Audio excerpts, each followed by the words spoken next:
Shubho Sandhya friends, hoping I am audible and visible. আমি শুরু করছি। আজকে কথা বলবো, একটু পড়ব from volume 5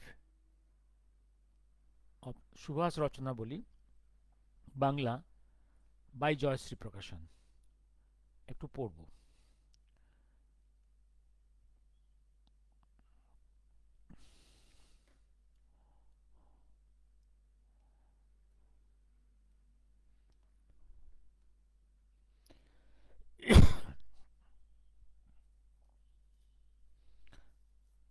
আচ্ছা, আমি পড়ার আগে একটু একটু বাংলাদেশ নিয়ে একটু বলে নিই।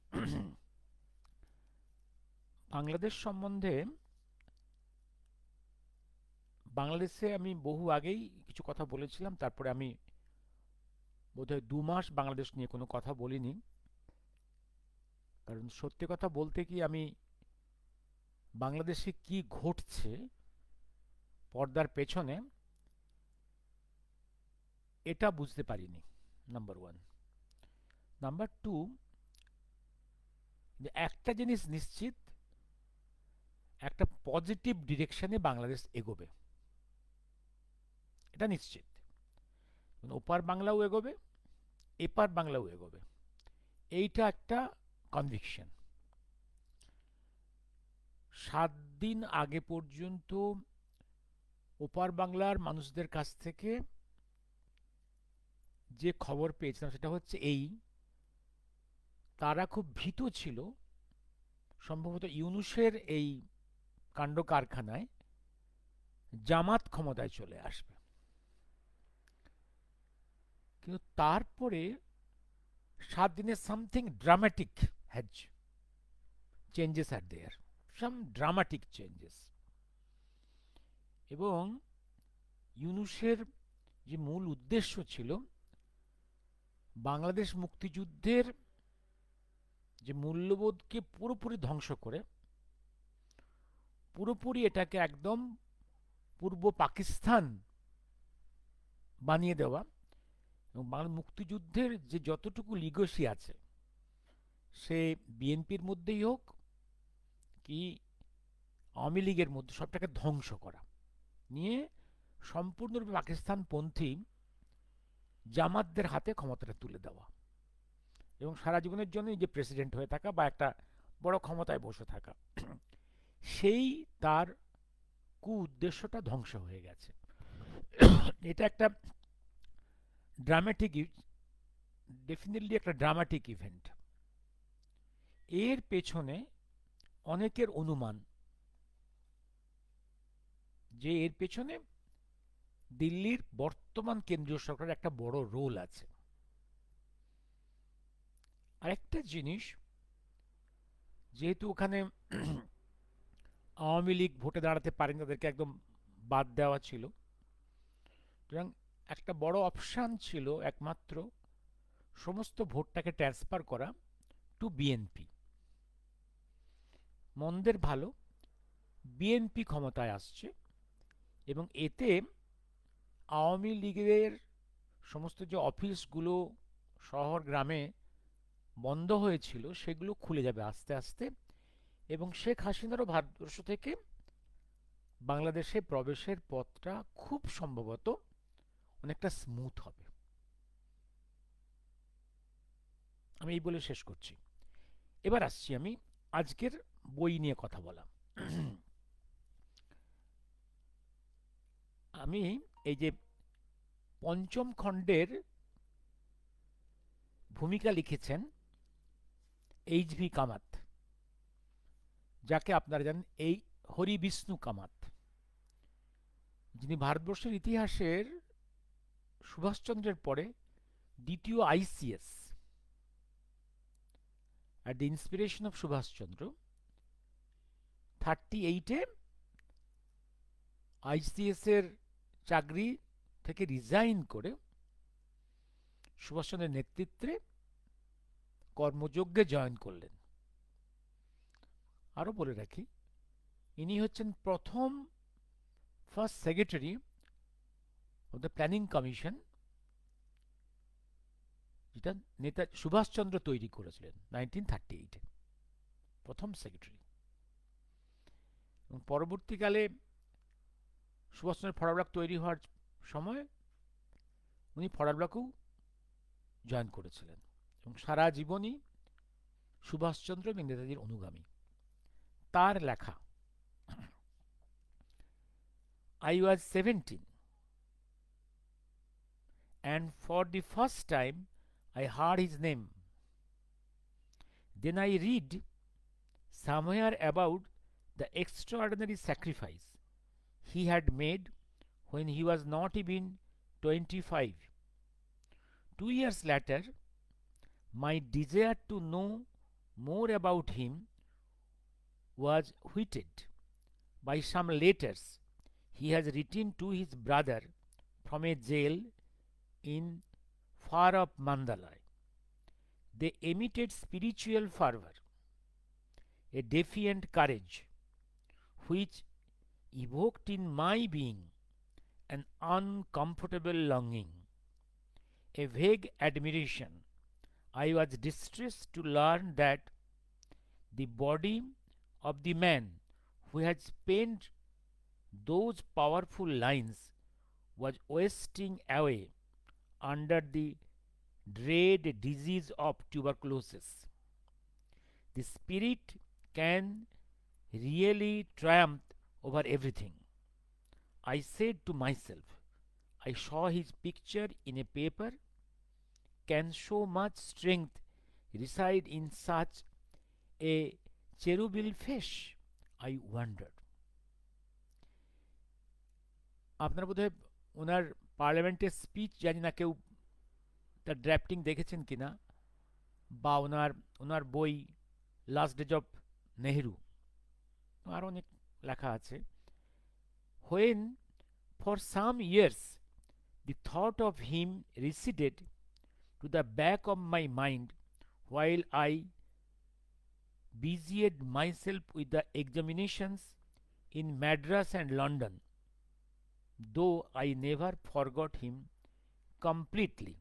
আমি পুরোটা পড়ছি না, দেরি হয়ে যাবে, কারণ আমি এগুলো পড়ছি যে এই বইটাতে কি কি আছে, আপনাদের কারো ইন্টারেস্ট জন্মায় কিনা সেটা আপনাদের ব্যাপার। এগুলো আমি বাংলাও করছি না, এটা আপনাদের নিজেদের পছন্দে এগুলো পড়বেন। Then I wrote to him asking him whether I could join him. He replied, I welcome you with all my heart. I expressed a desire to meet him. He readily agreed. He was then president of the Congress. এই ঘটনাটা ঘটেছিল জব্বলপুরে, আমি বলে রাখি। In the month of March 1930, shortly after midday, I walked into the drawing room of a Congress minister of the government of Nagpur, the then capital of the CP, that is Central Province, and Berar.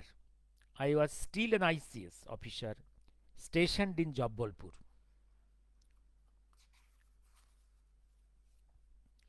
When I entered, I saw him resting on a cot, but hardly was I in when he jumped from the bed and warmly embraced me. He stood face to face. His bright smile lighted up the drab room, and I knew I had taken the right step. From then on, Subhash Chandra Bose beckoned me. A month later, freed from the trammels of Indian civil service, I cast in my lot with him.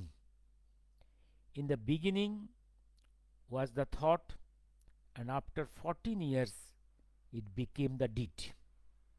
HB Kamal এটা লিখছেন, ভূমিকাটা লিখছেন 14/1/82, 14/1/82। এবার ওই tuberculosis নিয়ে একটু কথা বলি, একটু একটু একটু কাহিনী বলে রাখি, এগুলো বলা হয়নি, এগুলো কারো কাছে এটা এটা গুরুত্ব হতে পারে। এই যখন টিউবারকুলোসিস নেতাজি সুভাষচন্দ্রের, ওনার মা, তখন তো আর কোনো ভালো মেডিসিন ছিল না, তখন একমাত্র ছিল sanatorium treatment and good food, good air. ওনার মা একটা মানসিক করেছিলেন। কিরকম? সুভাষ গ্রামের, একদম গ্রামের মধ্যে পেরিফেরিতে একটা জায়গাতে একটা খুব প্রাচীন ব্রাহ্মণদের একটা বাড়ির রাম মন্দিরে উনি মানত করেছিলেন। মানত করে সেই মন্দিরটা, খুব ছোট মন্দির, রাম মন্দির, সেইটা রিপেয়ার করে দিয়েছেন। খুব প্রাচীন, খুব প্রাচীন। সেটা বংশ, এই বংশ হচ্ছে ব্রিটিশ যুগের আগে, সুলতানি আমলের সময় বর্ধমান থেকে সেটেল করেছিল আদিগঙ্গার কোলে। সেই বাড়িতে বলে যাচ্ছে, এটা এটা আমরা জানতাম না।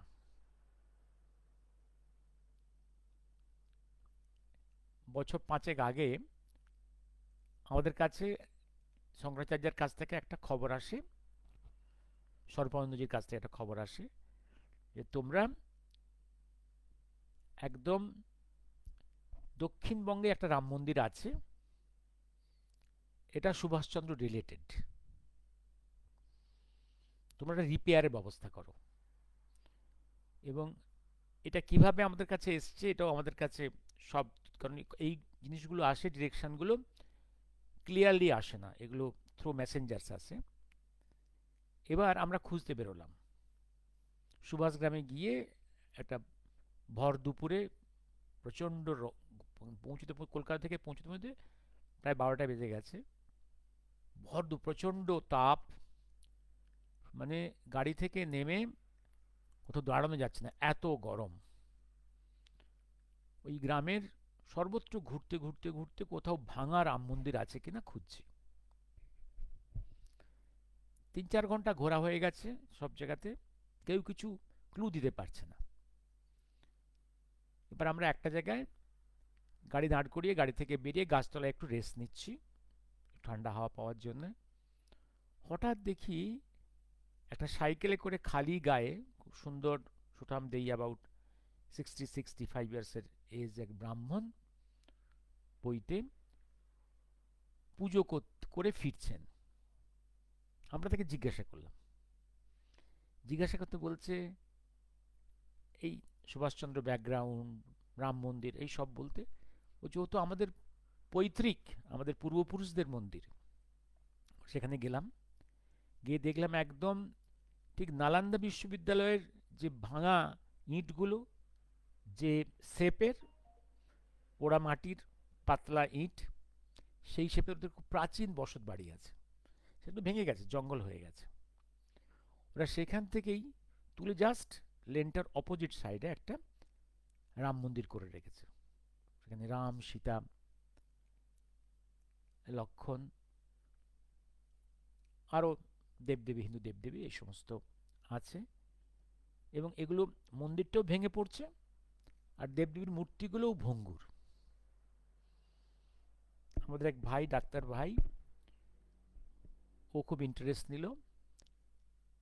ও নিজের ইন্টারেস্টে, আমরা চেয়েছিলাম যে সবাই মিলে টাকাটা অ্যারেঞ্জ করে ওটাকে রিপেয়ার করা হবে, কিন্তু ও বলল না, ওর ইচ্ছে নিজেই সমস্ত খরচ করবে। কয়েক লক্ষ টাকা খরচ করে মন্দিরটা রিপেয়ার হলো কয়েক মাস ধরে, এবং মূর্তিগুলো একদম নিয়ে গিয়ে কৃষ্ণনগরে, নদিয়াতে গিয়ে সেগুলো সমস্ত রিপেয়ার করা হলো। সেগুলো আবার আমার গাড়িতে করে সব ফেরত এলো পরপর কয়েকবার ইন ফেজে, কিন্তু কোথাও নেম প্লেটে যে এই যে খরচ করলো যে দাতার, কোথাও কোনো নাম নেই। তো ইনগরেশনটা হয়েছিল সেই দিনটুকু হলো, শুধু লেখা আছে সেখানে একটাই কথা, শঙ্করাচার্যের আশীর্বাদে, নেতাজির শ্রদ্ধা জানিয়ে এই ছোট মন্দিরটা রিপেয়ার করা হলো, এইটুকু শুধু নেমপ্লেটে লেখা আছে, আর কিচ্ছু লেখা নেই। এবার বিভিন্ন মানুষ কিভাবে কোথায় কি কাজ করে চলেছেন এবং সিগনিফিক্যান্ট মেসেজগুলো, নির্দেশগুলো কিভাবে কি যায়, একটু আকার ইঙ্গিতে বললাম। এবার আসছি আমি মুখবন্ধ। মুখবন্ধ সভাপতি লিখেছেন শ্রী সুনীল দাস। আমি কয়েকটা লাইন পড়ছি। সভাপতির অভিভাষণে জাতীয় জীবনের মূল্য, এটা হচ্ছে, হ্যাঁ, 1930, এটা মুখবন্ধ লিখেছেন উনি একদম 38-এর কংগ্রেস প্রেসিডেন্টের স্পিচ থেকে ধরে 39-এর পর্যন্ত যে টার্ময়েল, ডিরেক্ট সংঘাত গান্ধীবাদীদের সঙ্গে এবং গান্ধীর সঙ্গে, সেই ব্যাকগ্রাউন্ডটা সিনপসিস লিখেছেন। এটা আপনারা অনেক, ওনার মুখবন্ধ সবসময় বড় হয়, 10-12 পাতা হয়, এটা পুরো ইতিহাস, এটা খুব সংযত ভাষায় উনি লেখেন, এটা আপনারা নিজেরা পড়ে নেবেন। আমি কয়েকটা লাইন পড়ে আমি এগিয়ে যাব। 1938 সালের জানুয়ারির নিস্তরঙ্গ প্রবাহে কংগ্রেস কমিটি সর্বসম্মতিক্রমে সুভাষচন্দ্রকে হরিপুরা সভাপতি নির্বাচিত করেন। সভাপতির অভিভাষণে জাতীয় জীবনের মূল সমস্যাগুলির গভীর বিচক্ষণতা নিয়ে অনুপম ভাষায় সুভাষচন্দ্র তুলে ধরেছেন বটে, তারই মধ্যে গান্ধীপন্থীদের সঙ্গে নীতিগতভাবে বিরোধের বীজ নিহিত ছিল। সুভাষচন্দ্রকে সভাপতি পদে নির্বাচিত করে তাকে প্রতিদ্বন্দ্বীর ভূমিকা থেকে সরিয়ে আনবার প্রচেষ্টা গান্ধীজির মনে থাকবেও বা, কিন্তু স্বার্থহীনভাবে সুভাষচন্দ্রের তৎকালীন ভারত শাসন আইনের ফেডারেশন পরিকল্পনা প্রবর্তনের প্রবল বিরোধিতা এবং জাতীয় অর্থনীতি পুনর্গঠনের জন্য জাতীয় পরিকল্পনা কমিটি গঠনের প্রস্তাব তার গান্ধীপন্থী সহযোগীদের উদ্বিগ্ন এবং শঙ্কিত করে অল্পকালের মধ্যেই বিরোধী করে তুলল। আমি এগিয়ে যাচ্ছি। 1928 সালে কলকাতা কংগ্রেসের পূর্ণ স্বরাজ না ডোমিনিয়ন স্ট্যাটাস, এই নীতিগত বৈপরীত্য 1350 থেকে 973 ভোটে পরাজিত হলেও সুভাষচন্দ্র গান্ধীজির বিকল্প বৈপ্লবিক নেতৃত্বের প্রতিষ্ঠা পেয়েছেন। এবার প্রতিদ্বন্দ্বিতায় জয়ী হয়ে সুভাষচন্দ্র প্রখর ও বৈপ্লবিক নেতৃত্বের স্বাক্ষর রাখলেন। আসছি এবার। সুভাষচন্দ্রকে গান্ধীবাদী শিবিরের পক্ষে বরদাস্ত করা সম্ভব হতো যদি তিনি পুতুল প্রেসিডেন্ট বা পাপেট প্রেসিডেন্ট হতে সম্মত হতেন। সে পথ যে বন্ধ সুভাষচন্দ্র তা পূর্বেও যেমন বলেছেন 1939-এর 25 জানুয়ারি প্রাক নির্বাচনী বিবৃতিতে, তা আরও দ্ব্যর্থহীনভাবে বলেছেন। The real issue before the country is federalist scheme. All those who believe in fighting federation and in maintaining our national solidarity in this crisis.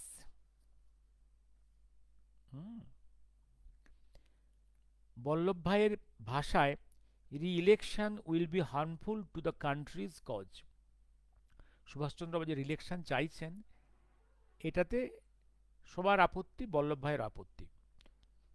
একটি ধোঁয়াটে বিবৃতি দিয়ে 26শে জানুয়ারি 1939 জওহরলাল বললেন, এইসব কারণেই আমার মনে কোনো সংশয় ছিল না যে সুভাষবাবুর দাঁড়ানো উচিত নয় এবং আমার ও তার কার্যকারিতার এই পর্যায়ে পদের দায়িত্ব গ্রহণে ক্ষুণ্ণ হবে। বাহ, এই হচ্ছে নেহেরু, যিনি 27-এ কংগ্রেস প্রেসিডেন্ট ছিলেন, 37-এ কংগ্রেস প্রেসিডেন্ট ছিলেন, আবার পরে পরপর দুবার কংগ্রেস প্রেসিডেন্ট হয়েছেন। তিনি বলছেন সুভাষচন্দ্রের রি-ইলেকশনে যাওয়াটা ভুল হবে। বুঝা গেল? এই সেই নেহেরু যে 1937-এ কংগ্রেস প্রেসিডেন্ট থাকা সত্ত্বেও পশ্চিম বাংলায় মুসলিম লীগকে সরিয়ে কংগ্রেস কৃষক প্রজা পার্টি তৈরি করতে কোনো উদ্যোগ নেননি। ইনি আসামে মুসলিম লীগ সরকারকে সরিয়ে কংগ্রেস গভর্নমেন্ট তৈরি করতে এগোননি। 1938 সালে সুভাষচন্দ্র কংগ্রেস প্রেসিডেন্ট হয়েই সঙ্গে সঙ্গে আসামে গিয়ে মুসলিম লীগ গভর্নমেন্টের তলা থেকে সমস্ত ইন্ডিপেন্ডেন্ট এমএলএদের সমর্থন সরিয়ে নিয়ে মোবিলাইজ করে বরদলৈকে প্রধানমন্ত্রী করে ফিরে এসেছিলেন, যার জন্যে আসাম ভারতবর্ষে পরবর্তীকালে রয়ে যেতে পারল, নাহলে পাকিস্তানে চলে যাচ্ছিল।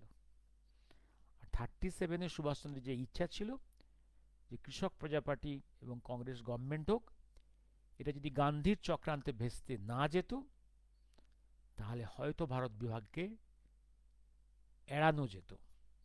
গান্ধীর চক্রান্তের জন্যই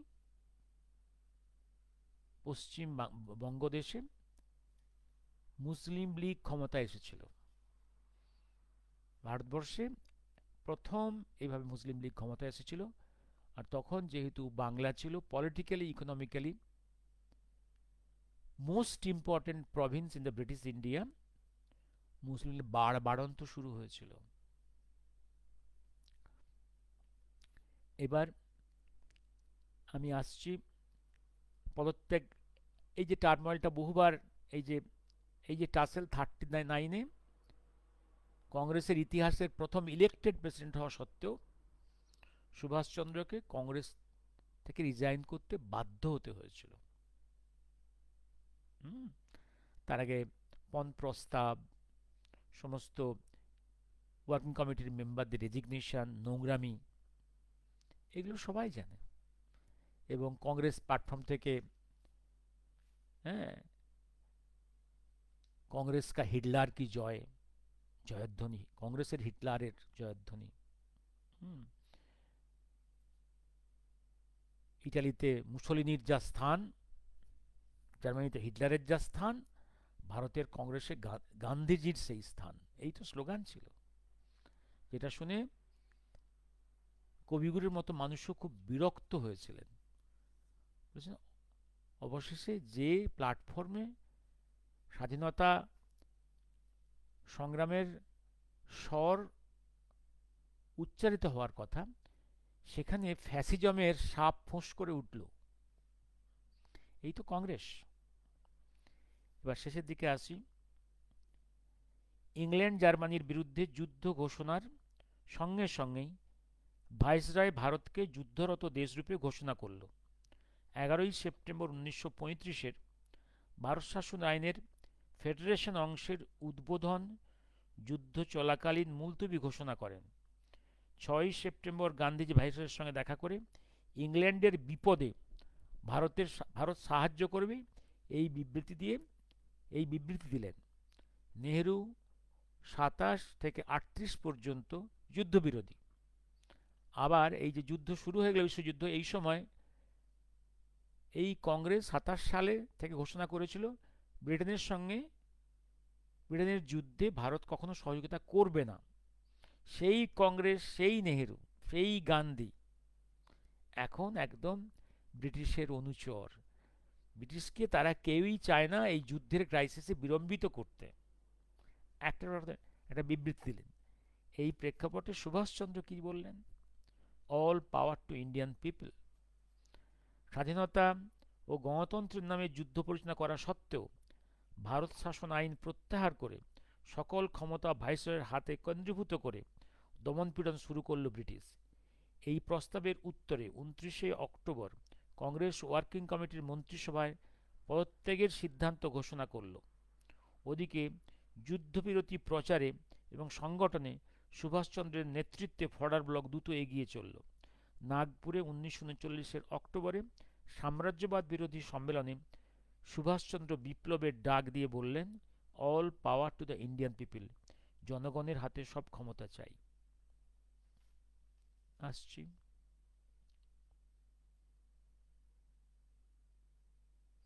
সুভাষ রচনাবলীর 5ম খণ্ড প্রকাশের কিছুকাল পূর্বে উপদেষ্টা মণ্ডলীর 2 সদস্য নেতাজি সুভাষচন্দ্রের দুই প্রখ্যাত অন্তরঙ্গ সহযোগী সত্যরঞ্জন বক্সী, হরিবিষ্ণু কামাত লোকান্তরিত হয়েছেন।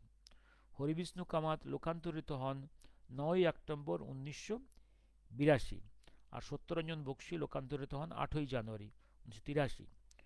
সত্যরঞ্জন বক্সী ছিলেন সুভাষচন্দ্রের নিকটতম সহযোগী আর সকল কর্মের সাথী। হরিবিষ্ণু কামাত আইসিএসের চাকরি ত্যাগ করে সুভাষচন্দ্রের স্নেহভাজন অনুগামী হয়েছিলেন। He was the first secretary of the planning commission of India, which was, যেটা ছিল সুভাষচন্দ্রের তৈরি করা। আমি আসছি এবার অল্প অল্প করে শান্তিনিকেতনের সংবর্ধনা, বোলপুর, ছোট্ট করে একটু পড়ি।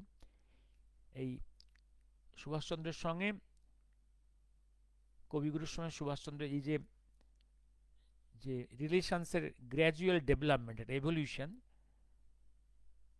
এটা নিয়ে আমার বিচিত্রাতে ডিটেলসে লেখা আছে, একদম বিবর্তনটা তার ছাত্রাবস্থা থেকে 1941-এর তার চলে যাওয়া পর্যন্ত, যে আস্তে আস্তে সম্পর্কের বিবর্তন, এটা নিয়ে একটা চ্যাপ্টারই লেখা আছে আপনার, যদি কেউ, এখানে আমার বিচিত্রায় লেখা আছে, এটা বিচিত্রা ভলিউমে। সেখানে এই পর্যায়ের সমস্ত স্পিচগুলো কবিগুরুর এবং সুভাষচন্দ্রের টোটাল টেক্সটগুলো দেওয়া আছে। এখানে শুধু শান্তিনিকেতনে এখানে পাবেন আপনারা 21শে জানুয়ারি 1939 শান্তিনিকেতন আম্রকুঞ্জে রবীন্দ্রনাথ ঠাকুর কর্তৃক প্রদত্ত সংবর্ধনার উত্তর। গুরুদেব, এবার এখানে আমার নতুন করিয়া আসা।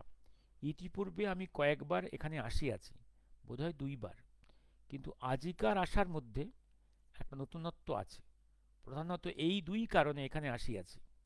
এক কারণ আপনি ডাকিয়াছেন, আরেক কারণ নিজের মন হইতে আসিবার ইচ্ছা এবং প্রেরণা অনুভব করিয়াছি। আপনার যে অখণ্ড সাধনা, এটা সাধারণ মানুষ বা সাধারণ ভারতবাসী যে উপলব্ধি করিবে, অন্তত পক্ষে সহজে উপলব্ধি করিবে, এটা আশা করা অন্যায়। আমিও সেই সাধারণের মধ্যে একজন। সুতরাং আমি যে আপনার অখণ্ড সাধনার মহত্ব ও গৌরব উপলব্ধি করিতে পারিব, সে দুরাকাঙ্ক্ষা আমি করি না। সেই উপলব্ধি যখন আসে তখন একদিনে আসে না, সেই উপলব্ধি ক্রমিক এবং সারা জীবনব্যাপী। তবে আমার মনে হয়, যদি আমরা চলার পথে চলিতে থাকি, তাহা হইলে সেই উপলব্ধি ক্রমশ প্রসার লাভ করিবে। আপনার প্রাণের মধ্যে একটা বেদনা, একটা অভিমান আছে, হয়তো আছে, যে আপনার দেশবাসী আপনাকে জানিল না, আপনার সাধনা বুঝিল না। আমি সবটা পড়ছি না, তার কারণ এর আগেই সুভাষচন্দ্রকে অভ্যর্থনা আহ্বান করে কবিগুরু যে কথাগুলো বলেছেন, ওদের কয়েকটা কথা ছিল, যে আমার দুঃখ দেশবাসী আমাকে চেনে না। আবার নিজেই বলছেন, আমি অর্ধেকটা পরিচয় নিয়ে দেশে এসেছি। এই যে অর্ধেকটা পরিচয় নিয়ে দেশে এসেছি, আমার দেশে আমাকে চেনে না, এই যে দুঃখ, এর ব্যাখ্যাটা আমি ওই বিচিত্রায়, কেন এই দুঃখ প্রকাশ, তার অর্ধেকটা পরিচয় কি লুকানো আছে, এগুলো আমি বিশ্লেষণ করেছি আমার বিচিত্রা বইয়ে।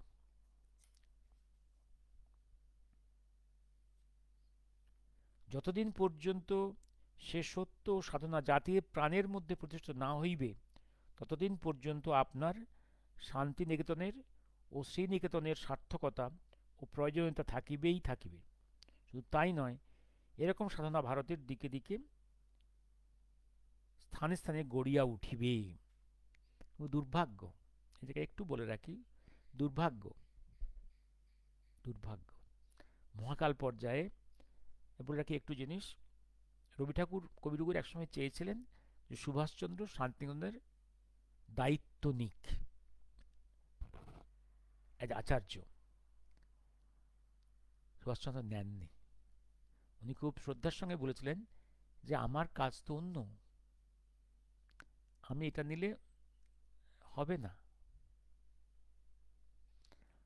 আর কত গভীর ভালোবাসতেন সুভাষচন্দ্রকে, তার নেতৃত্বে কত শ্রদ্ধা করতেন, এটা 38, 39, 40, 41-এর কবিগুরুর সুভাষচন্দ্র রিলেশনসটা দেখলেই বুঝতে পারবেন কত গভীরে।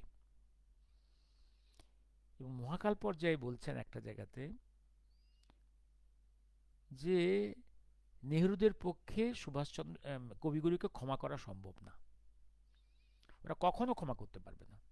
কারণ সেই সময় কবিগুরু আমার জন্য, দেশের জন্য যা করেছেন, এটা গান্ধী নেহরুরা কখনো কখনো ক্ষমা করতে পারবে না। ওরা বিশ্বভারতীকে ওরা ধ্বংস করবে। যে তোমাদের বিশ্বভারতীর ব্রিটিশ যুগেও যে গোটা পৃথিবীর কাছে যে মান সম্মান ছিল, সেটা এখন ভুলুণ্ঠিত হয়ে গেছে। একদম ক্ষমা করবে না ওরা। নেহেরু নিজে নিজে হয়ে গেল চ্যান্সেলর, ইন্দিরা চ্যান্সেলর, তার বংশের রাজীবও চ্যান্সেলর। আস্তে আস্তে ওখানকার ভ্যালুয়েবল জিনিসগুলোকে ওখানগুলোকে চুরি করেছে, নোবেল চুরিও হলো, এবং একটা বিশ্বমানের বিশ্ববিদ্যালয়কে একটা লোকাল কলেজে কনভার্ট করেছে।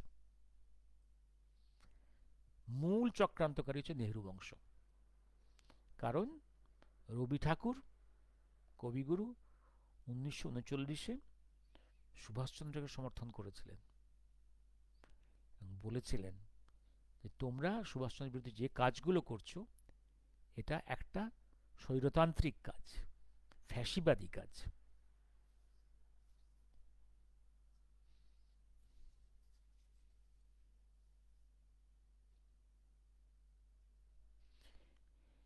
বিশ্ব সভ্যতায় ভারতের দান। পরাধীনতা সত্ত্বেও আজ ইউরোপ ভারতের কৃষ্টি এবং সভ্যতার সম্মান আছে। পরাধীনতা সত্ত্বেও আজ ইউরোপে ভারতের কৃষ্টি ও সভ্যতার সম্মান আছে। মহাকাল পর্যায়ে বলছেন পরাধীন ভারতের পৃথিবীর কাছে যে সম্মান ছিল, তোমরা ব্রিটিশ চলে যাওয়ার পরেও সেটা তো রক্ষা করতে পারোনি, বরং সে সম্মানটা ভুলুণ্ঠিত হয়েছে। মহাত্মা গান্ধী ও রবীন্দ্রনাথ আমাদের গৌরবের বিষয়। সঙ্গে সঙ্গে বলিতে চাই, ভারতের পরিচয় শুধু এই দুজন লোকের পরিচয়ই কেন হইবে? সমগ্র জাতি কেন যোগ্যতার পরিচয় দিতে পারিবে না? যেদিন আমরা দিকে দিকে গঠনের কাজ করিতে পারিব, সেদিন সমগ্র জাতিকে এক উচ্চতর সোপানে তুলিতে পারিব। তখন ভারতের পরিচয় কয়েকজন মহাপুরুষের মধ্যে থাকিবে না, সমস্ত জাতির সাধন প্রচেষ্টার মধ্য দিয়া জাতির পরিচয় দিতে পারিব।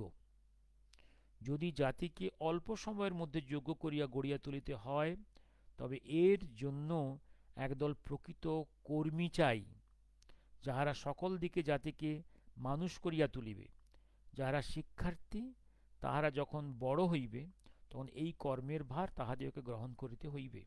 তা করিতে হইলে প্রাণের মধ্যে চাই একটা আদর্শের ভাব, যা প্রতি মুহূর্তে অনুভব করিবে জীবনের উদ্দেশ্য আদর্শ হইতেছে জাতির সেবা।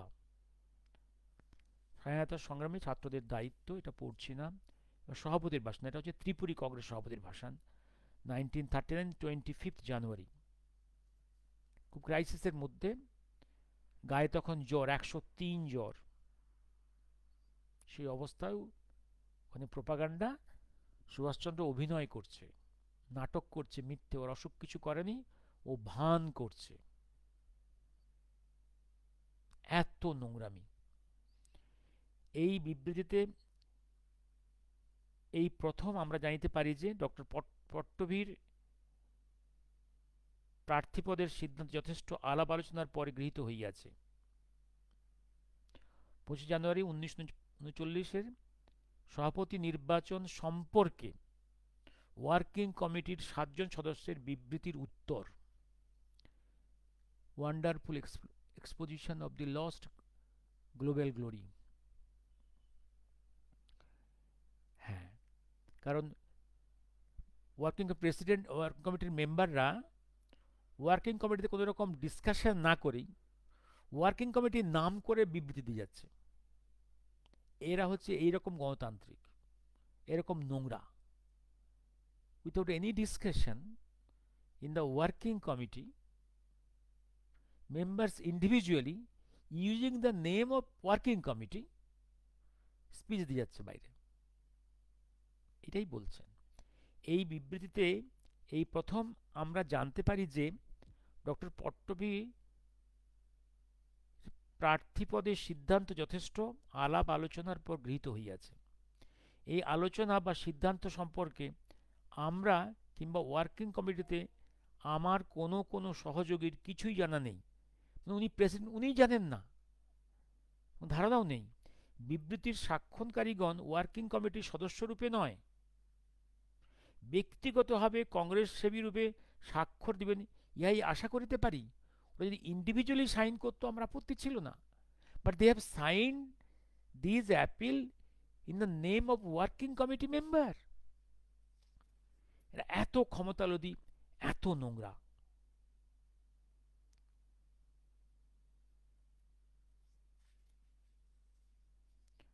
প্রকৃত সদস্য এখানে এই মুহূর্তে আমাদের দেশের পরিব্যাপ্ত অসাধারণ পরিস্থিতির মধ্যে সভাপতি নির্বাচন আমাদের ফেডারেল বিরোধী সংগ্রামের অংশবিশেষ, সুতরাং ইহাকে আমরা অবহেলা করিতে পারি না। দেশের সম্মুখে প্রকৃত সমস্যা ফেডারেল পরিকল্পনা। ফেডারেল পরিকল্পনাটা কি? যে ব্রিটিশ চাইছে একটা ভেগ কনফেডারেশন করে দিতে, একটা ভেগ ফেডারেশন, যেখানে প্রিন্সলি স্টেটসও থাকবে, যে প্রিন্সেস স্টেটসে অটোক্রেসি, কোনো ডেমোক্রেসি নেই, সেখানে প্রিন্সরা আছে, দে আর রুলিং দ্য প্রিন্সেস স্টেটস, কোনো ভোটাভুটি নেই। আবার ব্রিটিশ ইন্ডিয়ার স্টেটসগুলো যেখানে প্রভিন্সিয়াল অটোনমি আছে, ইলেকশন আছে। তো কি করে একটা কান্ট্রি কম্পোজড হবে এই ডিফারেন্ট ভ্যারাইটি, ডিফারেন্ট পলিটিক্যাল স্ট্রাকচারের স্টেটসগুলোকে নিয়ে, princely states and British Indian states? এটা তো হতে পারে না। এ তো কোনো, there will be no unity in the nation. তার আগে প্রিন্সলি স্টেটসে সেখানে ইলেকটেড গভর্নমেন্ট আসুক, এটাই সুভাষচন্দ্রের বক্তব্য। আর গান্ধীবাদীরা ফেডারেশনের পক্ষে, ব্রিটিশের দালালি করছে, সুভাষচন্দ্র অপোজ করছে। যেরকম একটা ফেডারেশন তৈরি হলে যেখানে বিভিন্ন উপায়ে স্টেটসগুলো, প্রিন্সলি স্টেটসগুলো এবং ব্রিটিশ স্টেটসগুলো বিভিন্ন উপায়ে রুলড হচ্ছে, এটা তো সম্ভব না। How can it run? Unity কোথায় যাবে?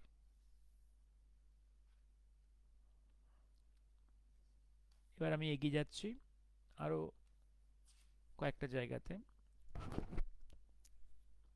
এবার রাষ্ট্রপতি নির্বাচিত হবে না মনোনীত হবে? তখন একদম ভারতের রাজনৈতিক মঞ্চ উত্তপ্ত। কিন্তু সুভাষচন্দ্রের প্রতিটা কথার মধ্যে সংযম কোথায়? কত কত সংযম! আর আজকের পলিটিক্যাল ডায়ালগ কোন লেভেলে, নোংরামির কোন লেভেলে পৌঁছেছে! সুভাষচন্দ্রের কথাবার্তার মধ্যে সংযম কতখানি! শত ব্যক্তি তাকে আক্রমণ করছে, কিন্তু একক তিনি প্রতিটা বক্তব্যের প্রত্যুত্তর দিচ্ছেন, উত্তর দিচ্ছেন সংযত ভাষায়।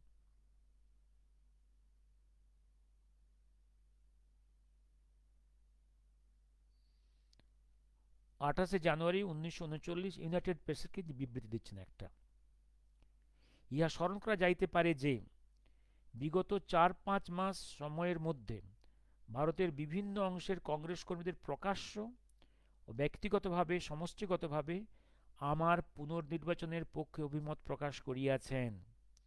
কয়েকটি প্রদেশের পক্ষে কয়েকটি প্রভিন্সিয়াল কমিটি আনুষ্ঠানিকভাবে প্রার্থীরূপে আমার নাম যখন প্রস্তাব করা হয়, তখন তাহা আমার অগোচরে কিংবা সম্মতি ব্যতিরেকেই করা হইয়াছিল। সঙ্গতভাবেই হোক বা ভুলবশতই হোক, কংগ্রেসের মধ্যে একটা বিরাট অংশ চাহিয়াছিল যে আমি আর একটা মেয়াদের জন্য পুনর্নির্বাচিত হই। এখন মনে হয় যে কোনো দুর্জ্ঞেয় কারণে ওয়ার্কিং কমিটির কিছু সংখ্যক বিশিষ্ট সদস্য এই মত সমর্থন করেন নাই। এ বিষয়ে সন্দেহ নেই যে ইহারা আমার বিরুদ্ধে ভোটদানের নির্দেশ না দিলে আমার পুনর্নির্বাচন প্রায় সর্বসম্মত হইত। অর্থাৎ ব্রিটিশ তো গান্ধীকে বলে দিয়েছে, আর নেহরুদের মতো লোকেদের বলে দিয়েছে যে সুভাষ বোস কংগ্রেস আবার প্রেসিডেন্ট হলে আমাদের খুব ঝামেলা, তোমাদেরও ঝামেলা, আমরা ব্রিটিশ আমাদেরও ক্ষতি, তুমি গান্ধী গান্ধীবাদীরা তোমাদেরও ক্ষতি। সুতরাং ব্রিটিশের নির্দেশে গান্ধী এবং গান্ধীর চক্র সুভাষচন্দ্রকে নিধন করার জন্য উঠে পড়ে লাগলো। সবাই মিলে সুভাষচন্দ্রের বিরুদ্ধে ক্যাম্পেনিং করলো। তা সত্ত্বেও সুভাষচন্দ্র জিতলেন।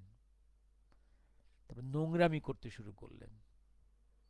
সেই অবস্থায় সুভাষচন্দ্র কংগ্রেস ভেঙে দিতে পারতেন, কংগ্রেস দুটুকরো হয়ে যেত, একটা গান্ধীবাদী কংগ্রেস, একটা সুভাষবাদী কংগ্রেস হয়ে যেতে পারত।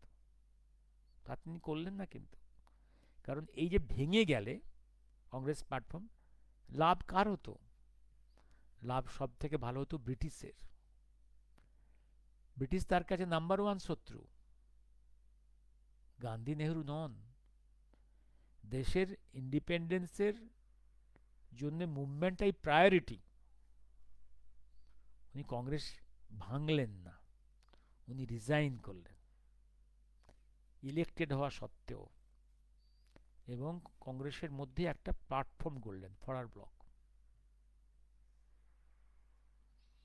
কংগ্রেস বরাবরই is not a party, is a platform of different groups of thought processes.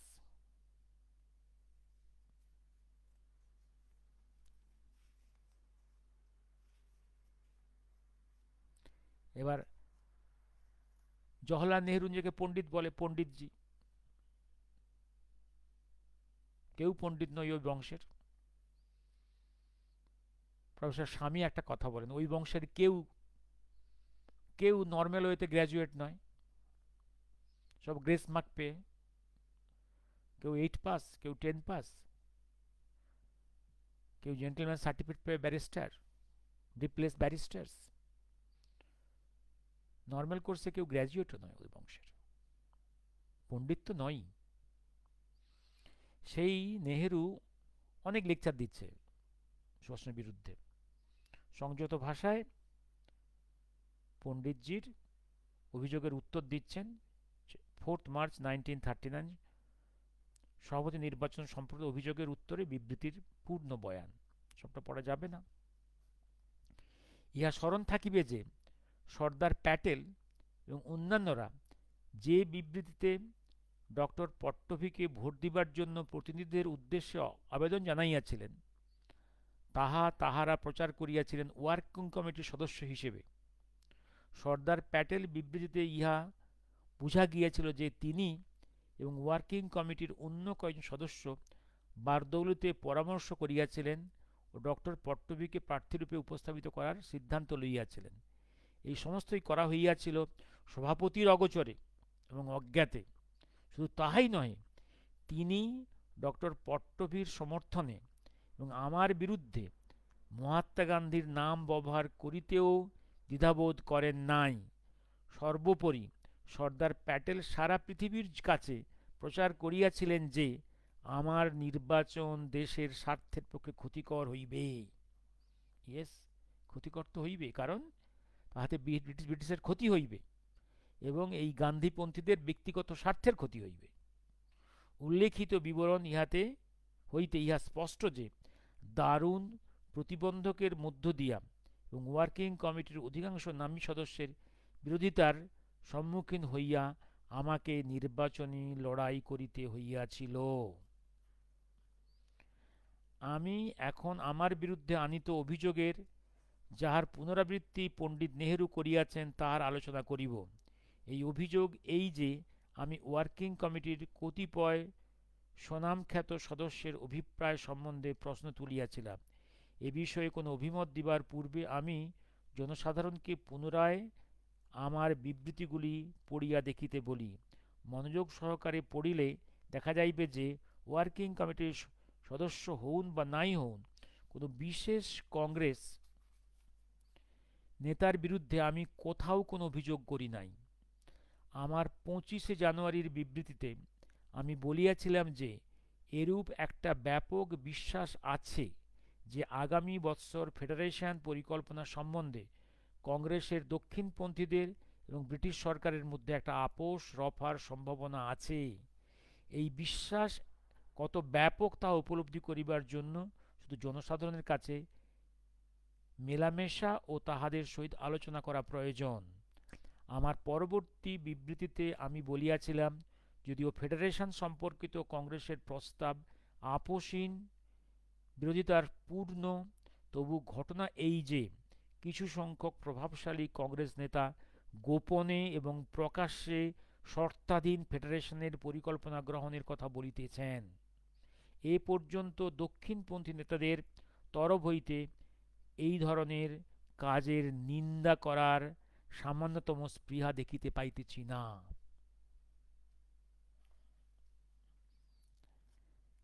আমি এখন পণ্ডিতজি কর্তৃক আনিত অন্য কয়েকটি অভিযোগের উল্লেখ করিব।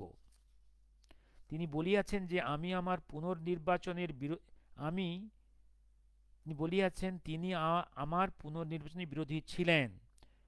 বোম্বাইয়ের কয়েকজন বন্ধু, যাহারা এ বিষয়ে তাহার সহিত আলোচনা করিয়াছেন, আমাকে বলিয়াছেন যে যদি গতবারের মতো একই পদ্ধতিতে নির্বাচন দাঁড়াই তবে তিনি তাহা অনুমোদন করিবেন না। কিন্তু আমি যদি বামপন্থী প্রার্থীরূপে দাঁড়াই, তাহা হইলে তাহার আপত্তির কারণ থাকিবে না। আমি জানি না এই সংবাদ ঠিক কিনা, হয়তো পণ্ডিতজি এ বিষয়ে আলোকপাত করিতে পারেন। কত সংযত ভাষায় উত্তর দিচ্ছেন। পণ্ডিতজির কাজের মেয়াদের সময় যেরূপ মাঝে মাঝে ঘটিয়াছে, সেভাবে আমাদের কেহ কখনো পদত্যাগ করিবার পর্যন্ত পৌঁছায় নাই। আমি শুনিয়াছি যে সভাপতি রূপে পণ্ডিতজির কাজের সময় তিনি কখনো কখনো একেবারে শীর্ষের আবহাওয়ান দরুন পদত্যাগের চিন্তা করিয়াছেন। পণ্ডিতজি সহজেই এ বিষয়ে আমার জন্য আলোকপাত করিতে পারেন। আমি পণ্ডিত নেহরুকে আমার একনিষ্ঠ ও আনুগত্যপূর্ণ সমর্থনের আশ্বাস দিতেছি। আমি একথাও পুনরাবৃত্তি করিতে চাই যে মহাত্মা গান্ধীর প্রতি প্রকৃত শ্রদ্ধা প্রদর্শনের অর্থ তাহার ইচ্ছা ও চিন্তার অন্ধ সমর্থন নয়। কারণ আমার বিশ্বাস, কেহ যদি গান্ধীজির সত্য অহিংসার মূলনীতি লঙ্ঘন না করেন, তাহলে তিনি তাহার নিজের বিশ্বাসের বিরুদ্ধে কাজ করুন, ইহা মহাত্মাজি চাইবেন না। এবার ত্রিপুরী কংগ্রেস সভাপতির ভাষণটা একটু কয়েক লাইন পড়ছি। 1938 ফেব্রুয়ারিতে হরিপুরা সমবেত হইবার পর আন্তর্জাতিক ক্ষেত্রে বহু তাৎপর্যময় ঘটনা ঘটিয়াছে। তন্মধ্যে সর্বাপেক্ষা গুরুত্বপূর্ণ হইল 1938 সেপ্টেম্বরে অনুষ্ঠিত মিউনিক চুক্তি, যাহা পশ্চিমী শক্তি ফ্রান্স ও গ্রেট ব্রিটেনের নিকট আত্মসমর্পণ সূচক। ইহার ফলে ইউরোপে প্রধান শক্তিরূপে ফ্রান্সের অবস্থান লুপ্ত হয় এবং একটি গুলি না ছুড়িয়াও কর্তৃত্ব জার্মানির হাতে চলিয়া যায়। সাম্প্রতিককালে স্পেনের রিপাবলিকান গভর্নমেন্টের ক্রমিক বিলোপ ফ্যাসিস্ট ইতালি ও নাৎসি জার্মানির শক্তি ও মর্যাদা বৃদ্ধি করিয়া থাকিবে। তথাকথিত গণতান্ত্রিক শক্তি ফ্রান্স এবং গ্রেট ব্রিটেন, ইটালি ও জার্মানির সহিত যুক্ত হইয়া সাময়িকভাবে ইউরোপীয় রাজনীতি হইতে সোভিয়েত রুশের অপসারণের জন্য চক্রান্ত করিতেছে। কিন্তু তাহা কতকাল সম্ভব হইবে? সম্প্রতি উদ্ভূত আন্তর্জাতিক ঘটনাবলীর ফলে নিঃসন্দেহে ইউরোপে এবং এশিয়ায় ব্রিটিশ এবং ফরাসি সাম্রাজ্যবাদীরা ক্ষমতায় এবং মর্যাদায় যথেষ্ট প্রতিকূল অবস্থার সম্মুখীন হইবে। আমার শারীরিক অসুস্থতার জন্য দেশের আভ্যন্তরীণ রাজনীতির কয়েকটি গুরুত্বপূর্ণ বিষয়ের উল্লেখ করিয়া আমি সন্তুষ্ট থাকিব। বিশ্ব রাজনীতির সম্বন্ধে কত স্পষ্ট ধারণা! বন্ধুগণ, কংগ্রেসের আবহাওয়া মেঘাচ্ছন্ন হইয়া উঠিয়াছে। বিভেদ বিস্বাদ আত্মপ্রকাশ করিয়াছে। আমাদের বহু বন্ধু সেই কারণে নিদারুণ ও হতাশ হইয়াছে। যে মেঘ বর্তমানে দৃশ্যমান তাহা অপসৃয়মান। আমার দেশবাসীর দেশপ্রেমের প্রতি আস্থা আছে। আমি সুনিশ্চিত যে অনতিবিলম্বে আমরা বর্তমান সংকট অতিক্রম করিয়া আমাদের মধ্যে ঐক্য প্রতিষ্ঠা সম্ভব করিয়া তুলিব। এগুলো আশার বাণী নয়, কিন্তু উনি পারেননি, হলো না। কারণ ব্রিটিশ এবং গান্ধীবাদীরা যে চক্রান্ত করেছে, সেখানে তারা কোনোভাবেই কোনো কম্প্রোমাইজে আসবে না। হ্যাঁ, তারা চায় একদম আইদার সুভাষ কমপ্লিট সারেন্ডার অথবা কংগ্রেস থেকে বহিষ্কার, এবং আলটিমেটলি তারা সুভাষ কংগ্রেস থেকে বহিষ্কারই করেছিল। সভাপতির প্রাক পদত্যাগ ভাষণ। আমি এবার থেমে যাব। দিলীপ দাকে লিখেছে wonderful exposition of the lost global glory. বন্ধুগণ, ত্রিপুরী কংগ্রেসের নতুন ওয়ার্কিং কমিটি গঠন সম্বন্ধে যে প্রস্তাব গৃহীত হইয়াছে, আপনারা তাহা অবগত আছেন। প্রস্তাবটি নিম্নরূপ: সভাপতি নির্বাচন এবং পরবর্তীকালে উদ্ভূত বিতর্কের ফলে কংগ্রেস এবং দেশের অভ্যন্তরে যে বিভ্রান্তির সৃষ্টি হইয়াছে, এই পরিস্থিতিতে নিখিল ভারত কংগ্রেস কমিটির উচিত তাহা দূর করিয়া নিজেদের নীতি ঘোষণা করা।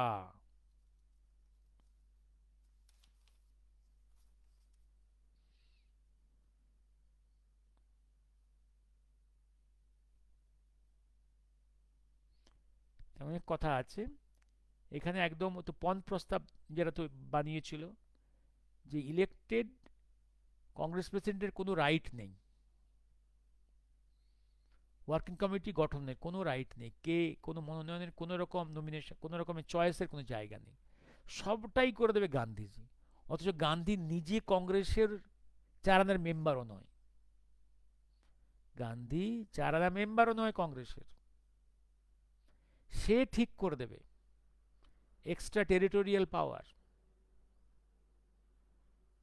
বাইর থেকে খবরদারি করা, কারণ ব্রিটিশ পেছনে তার শক্তি। তার কথাতেই কংগ্রেস ওয়ার্কিং কমিটি মেম্বার ঠিক হবে, 11-12 জন মেম্বার তারই চয়েস হবে। অর্থাৎ ইলেকশনে জিতেও কংগ্রেস প্রেসিডেন্টের কোনো ক্ষমতা নেই। এটা গান্ধী চান, গান্ধীবাদীরা চান, কারণ এটা ব্রিটিশ চায়, তাদের এটা ব্রিটিশ চায়।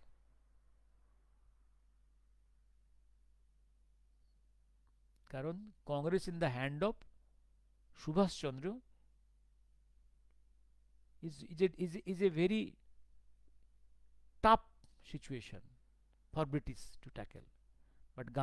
But Congress in the hands of Gandhi or Gandhians, British is very safe, very safe.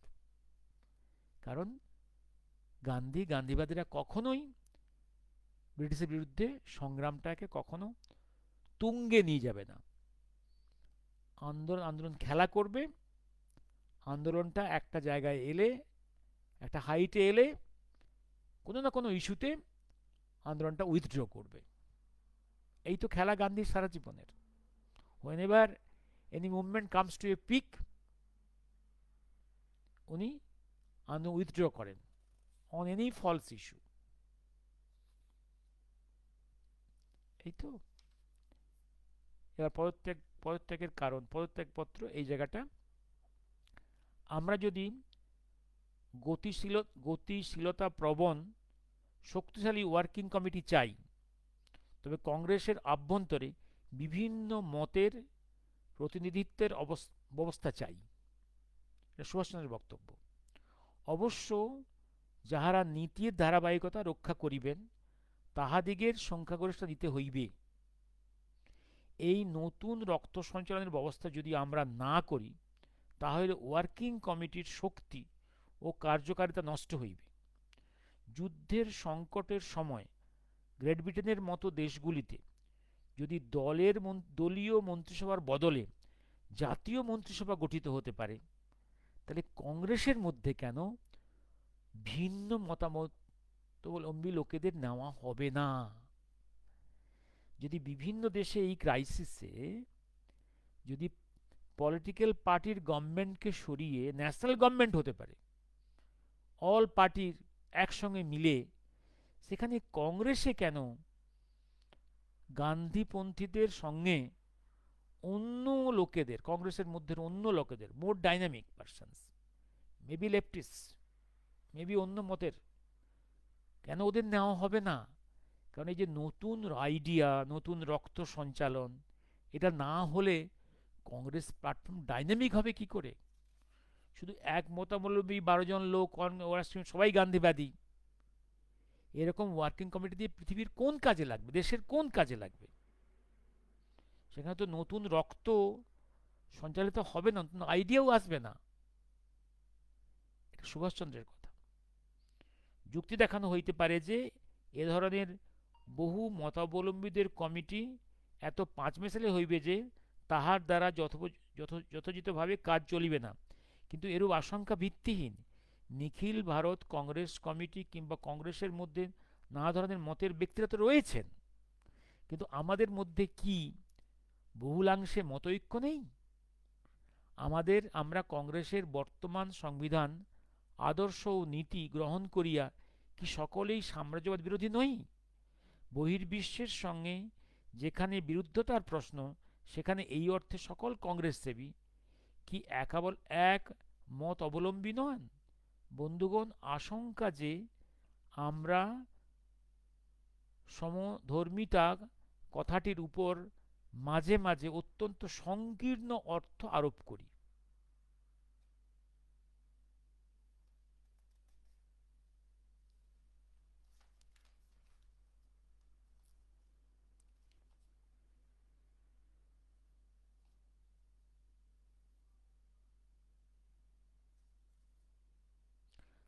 Mahatma গান্ধীর নতুন কর্মপদ্ধতি অনুসারে 1920 সাল হইতে আমাদের সকল কর্ম এবং স্বার্থত্যাগের অপচয় বলিয়া মনে করিতে হয়।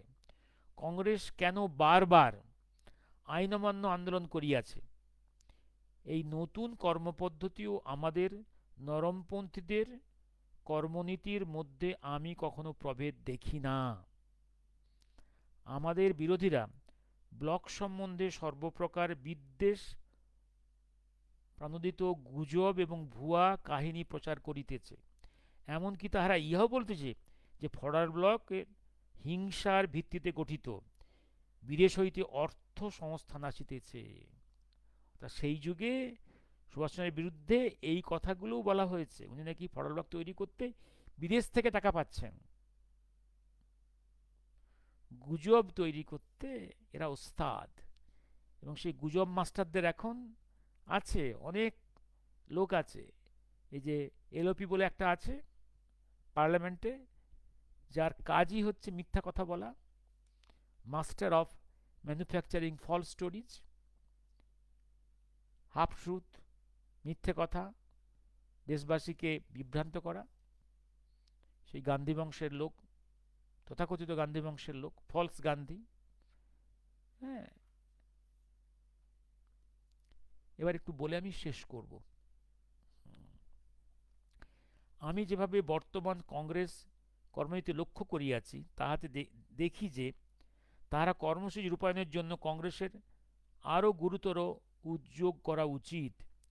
সংসদীয় ক্ষেত্রে আমার পরামর্শ এই যে আরও বেশি নিয়ন্ত্রণ সেখানে থাকা উচিত, এবং আমার অভিমত এই যে প্রকৃত বৈপ্লবিক মনোবৃত্তি থাকিলে জনগণের আরও বেশি কল্যাণ করা যাইতে পারে। আমার মনে হয় যে মন্ত্রিসভাগুলির বৈপ্লবিক কর্মাবেগ নেই বলিয়াই তাহারা যতটা কাজ করিতে পারিতেন ততটা কাজ করিতে পারিতেছেন না। বর্তমান কর্মসূচি ছাড়াও একটি পরিপূরক কর্মসূচির প্রয়োজন আছে, যাহা স্বরাজের দিকে আমাদের অগ্রগতি ত্বরান্বিত করিবে। ধর্মকে পরিপূর্ণরূপে রাজনীতি হইতে বাদ দেওয়া উচিত। ধর্ম ব্যক্তিবিশেষের বিষয় হওয়া উচিত। ব্যক্তি হিসেবে মানুষ যে ধর্ম পছন্দ করে তাহা অনুসরণ করা পূর্ণ স্বাধীনতা থাকিবে, কিন্তু ধর্মীয় কিংবা অতীন্দ্রিয় বিষয়ের দ্বারা রাজনীতি পরিচালিত হওয়া উচিত নয়। ইহা পরিচালিত হওয়া উচিত শুধু অর্থনৈতিক, রাজনৈতিক এবং বৈজ্ঞানিক বিচার বুদ্ধির উপর।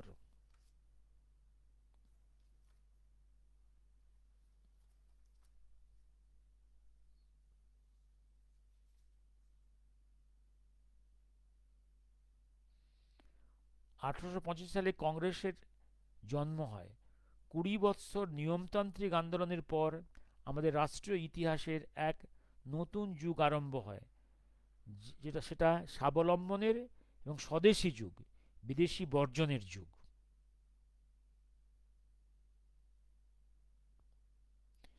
যে স্বপ্ন দেখিয়া আমরা বিভোর হইয়াছি তা শুধু স্বাধীন ভারতের স্বপ্ন নয়। আমরা চাই ন্যায় ও সাম্যের উপর প্রতিষ্ঠিত এক স্বাধীন রাষ্ট্র। আমরা চাই এক নতুন সমাজ, নতুন রাষ্ট্র, যার মধ্যে মূর্ত হইয়া উঠিবে মানব জীবনের শ্রেষ্ঠ ও পবিত্রতম আদর্শগুলি। গুরুদেব, আপনি বিশ্বমানবের শাশ্বত কণ্ঠে আমাদের সুপ্তথিত জাতির আশাকাঙ্ক্ষার রূপ দিয়াছেন। হ্যাঁ, এটা হচ্ছে, হ্যাঁ, গুরুদেবের জন্যে, কবিগুরুর জন্য একটা প্রত্যুত্তর। এটা এটা প্রত্যুত্তর একটা, হ্যাঁ, গুরুদেবকে উদ্দেশ্য করে বলছেন। আপনি চিরকাল মৃত্যুঞ্জয়ী যৌবন শক্তির বাণী শোনাইয়া আসিয়াছেন। আপনি শুধু কাব্যের বা শিল্পকলার রচয়িতা নন, আপনি বিশ্বকবি। আমাদের স্বপ্ন মূর্ত হইতে চলিয়াছে দেখিয়া যে সমস্ত ভাব আজ আমাদের অন্তরে তরঙ্গায়িত হইয়া উঠিয়াছে, তাহা আপনি যেমন উপলব্ধি করিবেন, তেমন আর কে করিবে? যে শুভ অনুষ্ঠানের জন্য আমরা এখানে সমবেত হইয়াছি, তার হোতা আপনি ব্যতীত আর কে হইবে? এটা মহাজি সদনের ওনাকে আহ্বান করে এই কথাগুলো বলছেন। আর একটা তথ্য পাচ্ছি এইখান থেকে, কলকাতা কর্পোরেশনের ওনার কথা, 2 বিঘা সমন্বিত জমি বার্ষিক খাজনার ভিত্তিতে ও 90 বছরের ইজারায় আমাদিগকে দেওয়ার আমরা কর্পোরেশনের কাছে কৃতজ্ঞ। এই উদার অনুদান না পাইলে আমাদের পক্ষে এইরূপ উচ্চাশাপূর্ণ পরিকল্পনার হাত দেওয়া সম্ভব হইত না। আমরা এই পর্যন্ত নগদে 32,000 টাকার মতো সংগ্রহ করিতে পারিয়াছি। পার্টনার পিয়ার দাস একাই দিয়েছেন 10,000 টাকা। সেই সময় উনি কংগ্রেস থেকে বহিষ্কৃত, এবং কবিগুরু আসছেন বিশ্বভারতী বোলপুর থেকে। হাওড়া স্টেশনে সমস্ত কংগ্রেসী নেতারা জড়ো হয়েছে, কবিগুরুকে বাধা দিচ্ছে, আপনি যাবেন না, সুভাষচন্দ্রের ফাংশনে যাবেন না। সমস্ত কিছুকে উপেক্ষা করে কবিগুরু এলেন মহাসদনের দ্বারোদ্ঘাটন করতে, করে গেলেন।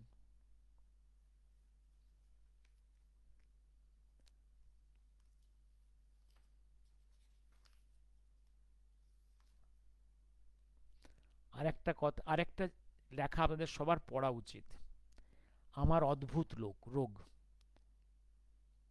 বোধহয় ইংরেজিতে অরিজিনাল লেখাটা ছিল মাই মিস্টেরিয়াস ডিজিজ। এইটা এইটা একদম 15ই ফেব্রুয়ারি 1939 সেবাগ্রামে মহাত্মা গান্ধীর আশ্রমে গিয়েছেন দেখা করতে। তারপরে সেখান থেকে একটা ভয়ঙ্কর অসুখ তার শুরু হলো, ভয়ঙ্কর অসুখ, কয়েক মাস ভুগেছেন। এবং এই জ্বর গায়েও ত্রিপুরী কংগ্রেসে আজ প্রেসিডেন্ট তাকে যেতে হয়েছিল, স্পিচ দিতে হয়েছিল। উনি ওয়ার্কিং কমিটির মিটিংগুলো কয়েকদিন পেছোতে বলেছিলেন। পুরো গান্ধীবাদী গ্রুপটা মিথ্যা প্রচার করলো যে ওনার এই জ্বরগুলো সব মিথ্যা, নাটক করছেন। এবং তখন চিকিৎসক, এনার সরকারও উদ্বিগ্ন, এবং ত্রিপুরী কংগ্রেসের সভামঞ্চে যে কংগ্রেসের তরফ থেকে যে ডাক্তাররা ছিল তারাও অবাক। তাদেরও কানে কানে গুজব রটানো হয়েছিল সুভাষচন্দ্রের যে অসুখটা ফলস। তারাও দেখে দেখে অবাক হয়ে গেল যে অসুখ তো সত্যি ভয়ঙ্কর অসুখ। 103 জ্বরে মাথায় জলের পটি দিয়ে শায়িত অবস্থায় কংগ্রেস মঞ্চে এলেন। নির্লজ্জ এই গান্ধীবাদীগুলো, নির্লজ্জ নয়, কুৎসিত। হ্যাঁ, এইখানে মিস্টিরিয়াস, এটা নিয়ে, এটা আপনাদের সবার পড়া উচিত। অরিজিনালটা ইংরেজিতে আছে, এটা বাংলা করা হয়েছে। এ নিয়ে অনেক কিছু, অনেক ডাক্তার দেখেছে, অনেক বদ্যি, অনেক মানসিক, অনেক কবিরাজি, এলোপ্যাথি সবই হয়েছে। কয়েক মাস লেগেছে এই অসুখটা সারতে। অনেক অনুগামী এটা সন্দেহ করেন যে সেবাগ্রাম আশ্রমেই সুভাষচন্দ্রকে হয়তো পয়জনিং করা হয়েছিল। অসম্ভব কিছু নয়, অসম্ভব কিছু নয়, অসম্ভব কিছু নয়। কারণ অনেক কিছুই ঘটেছে। আমরা দেশবন্ধু চিত্তরঞ্জন দাশের রহস্যময় মৃত্যু দেখুন, ওদিকে লাজপত রায়ের উপর টর্চারটা দেখুন, তিলকের উপর টর্চারটা দেখুন। হ্যাঁ, তারও পরবর্তীকালে শ্যামাপ্রসাদ মুখার্জির মিস্টেরিয়াস মৃত্যু, দীনদয়াল উপাধ্যায়ের উপরে অত্যাচার, মৃত্যু, dead body on the rail track, অসংখ্য মৃত্যু ঘটেছে। অসম্ভব কিছু নয় এই মিস্টেরিয়াস ডিজিজ, আমার অদ্ভুত অসুখ। হ্যাঁ, কয়েক মাস ভুগেছেন, কেউ কোনো কারণটা বুঝতে পারেনি, কেউ কোনো কারণটা বুঝতে পারেনি। আজকে রাখছি।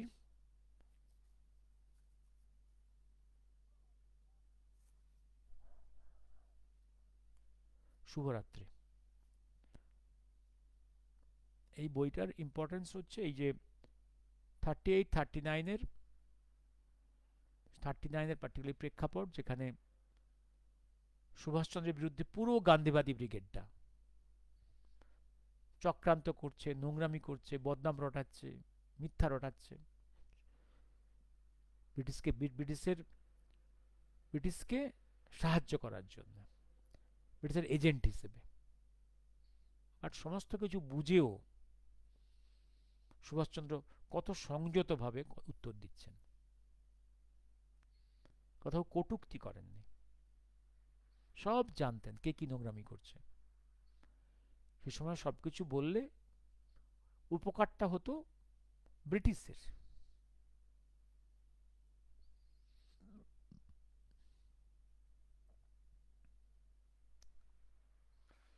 শুভরাত্রি।